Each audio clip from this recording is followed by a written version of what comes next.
Dun, dun, dun, dun, dun, dun, dun. This is part 2 to the base modification series for Icebreaker. Just want to show you guys the last little bits. Now, last time we showed you how to set up the wall, as well as different modifications that you can make to the wall if you need to, if you want it to be out or in. But now, we're going to show you less is more. But we're going to show you one quick thing. So this is part 2 to the series, so please have watched 1 so you know what you can do and what you can't do with the walls, because that is important. What the outside, the shell of the base still remains the same with this. This shell can only be changed in certain ways before it fails or succeeds. So please watch that first video to understand what I was talking about. Now let's move on to less is more. That is right. Less is more. Strange, but true. Only if your heroes are the best of the best of the best of the best. If you don't have 9 of 9 heroes, this is probably not for you. So, this is only for the people with 9 of 9 skills that have the greatest of the heroes. This is for the top tier, the creme de la creme. Okay?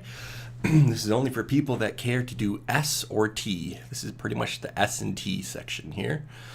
Now, you could use this for the S or T, or you could do less is more. Let's show you less is more. So, with less is more, literally less is more. Sounds strange, isn't it? But take a look how it changes the setup of the base. Now, when they go for this, when they end here, they're going to go here or here.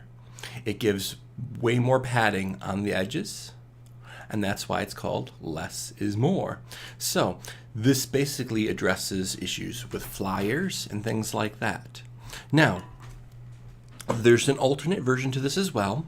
You can flip-flop these two. You can have this in the back, this in the front. But having this in the back is going to be less protected against the double spawn in the back. But then again, how many bases are actually prepared for a double spawn in the rear? Da, da, da, da, da, da. But with this back there, you can survive a double spawn. But after a double spawn, your heroes are going to be a little bit weaker. So if that double spawn is on the first wave, then it sucks a bit. But if it's a single spawn, you should be able to survive just fine with this and back. If it's a single spawn with this and back, it should be fine. A double spawn, though, you would probably die with this. I haven't tested it yet, though. But I believe that would be the case. But this is the less is more. And the concept is less is more. And the simple reasoning behind it is that your heroes, when you funnel them through here to here, they're going to here, your flyers have to go then into your base much closer to your heroes. And thus your heroes get more attack time before the flyers get there, and also the melee have to travel a larger distance. So any ranged like druid or anything like that in the group isn't going to shoot over the wall. They're going to have to go much further distance to get to their ultimate goal of killing that. So this is the less is more. Now there's different configurations of the less is more. If you're feeling like your heroes are really super powerful, you can move it up 1 here and you can place bombs in there. And this basically guarantees that they're always targeting this first. That this base is targeted first pretty much anywhere on the board, anywhere from like right here, actually right there, and all the way over to right there is going to target this. That guarantees it pretty much. So this is the less is more setup. So there's different variations of it. So if you take a quick peek, you can see that with it being sucked in right up to the edge, then it gives additional protection in particular ways.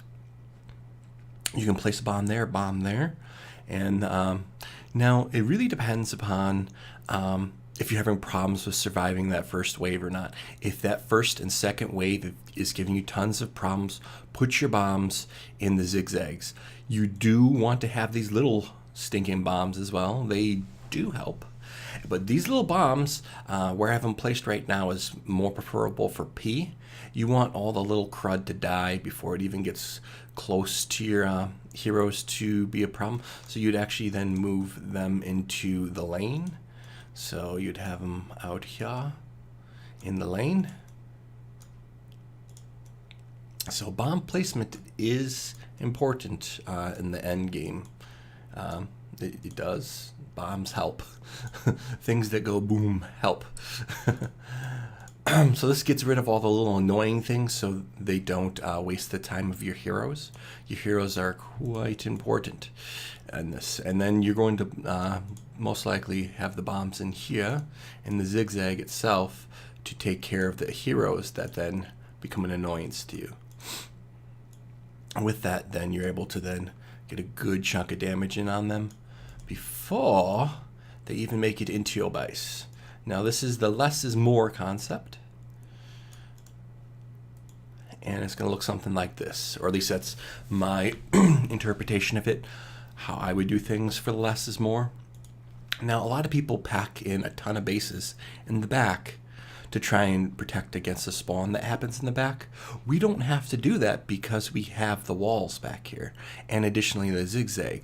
The only thing that comes to be an issue is the floaters, anything that could fly. And those flyers should be handled by your heroes in the back. So as you can see with this particular layout, you're really then setting yourself up to be better defended against flying heroes. And this is only an issue for like S or T.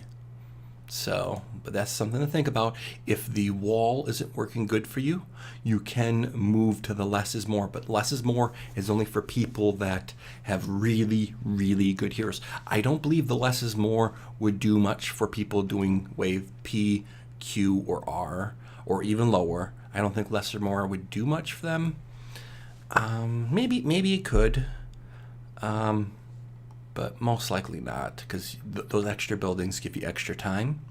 But the problem comes in the future with Minolta and the dragon, you know, the evil dragon, where you actually want your heroes to get to that dragon really, really quickly, because the longer that dragon is up, the more likely you're gonna die. So this is a modification to that. Now there's modifications to the outside. Once again, this town hall could go other places. This town hall could also go over here. If you get a spawn on the first wave here, it is not going to be so good because they are going to kill your lightning rod. Oh my god, my lightning rod is dead. This is risking it, but ultimately giving you more options. What is less of a risk, but gives you less options, is moving it over here. So you can actually plop this sucker down there and put that there, put that there, I believe so. Okay, that can go there, that can go there.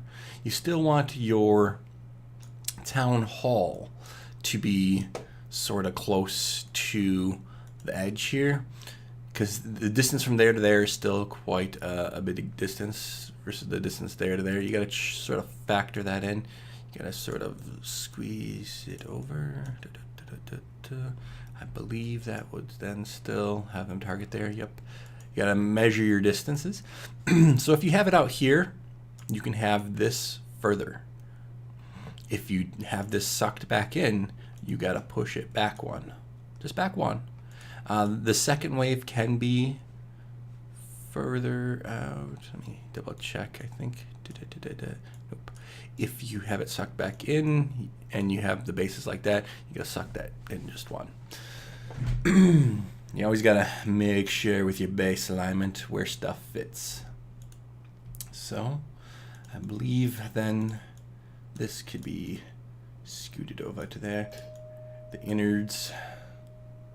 So let's give you guys a quick show and let's get it on the road, because I got to go. Got things to do. So here you guys go. Wave S, lightning rod. Ooh, they're gonna kill the lightning rod right away. I was hoping for it to make it to the second wave. But here it is, here it is.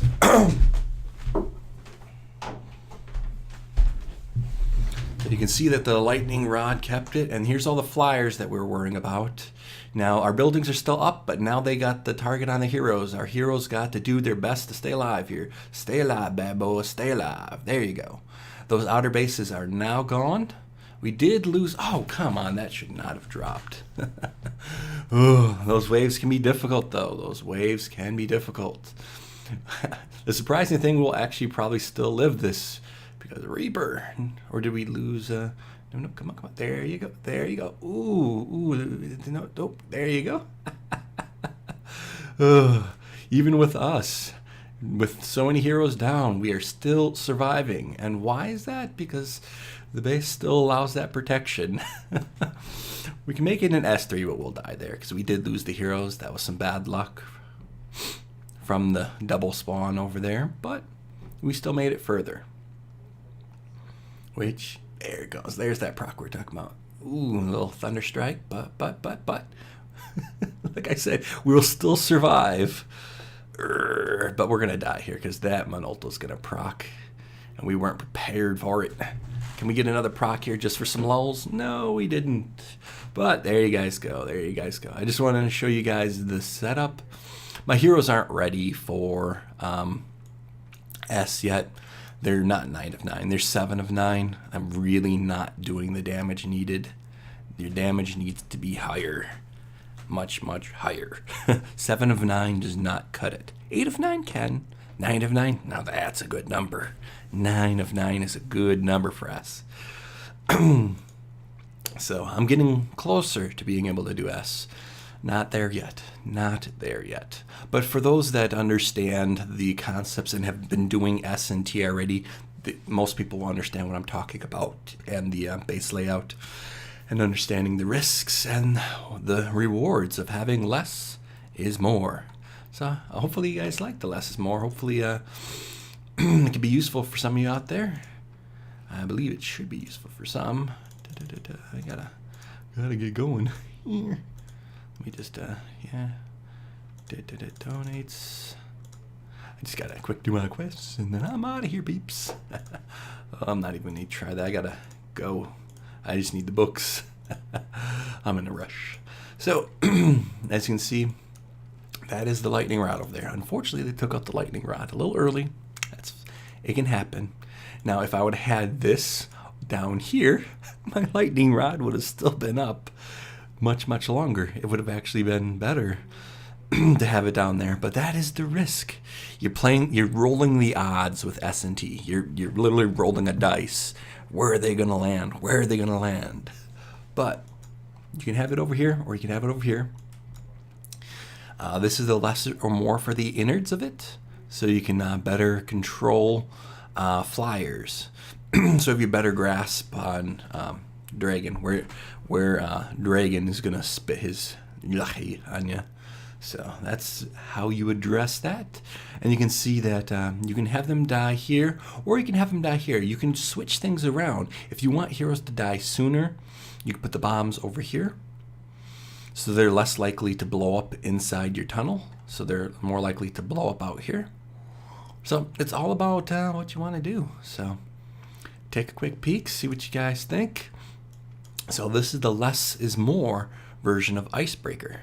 So this is the part 2 of the series, trying to explain the innards of the setup and how you can make modifications for the different waves of HBM. This is for the higher waves of HBM. We will try and make some more videos showing discussions for lower waves of HBM and what you can do to beat lower waves of HBM with this as well.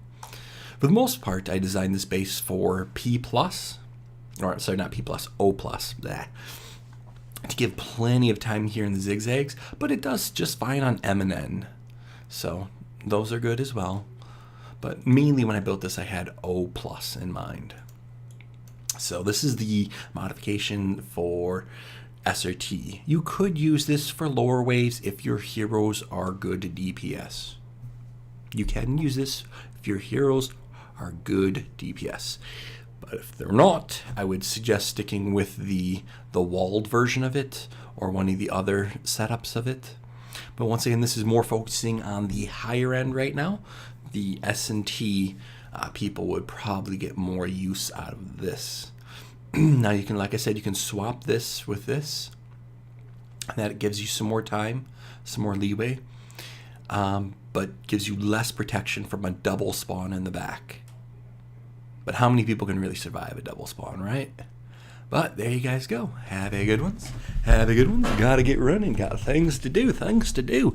Just wanted to get this out so people can understand some modifications you can make to the base to make it more useful for you. Mainly, this base is about the shell and the hero base placement.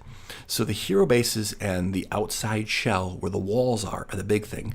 The placement of then the buildings that then surround the hero bases, that is more optional. You get more flexibility with that as long as you stay within certain parameters. So have a good ones, guys. Have a good one.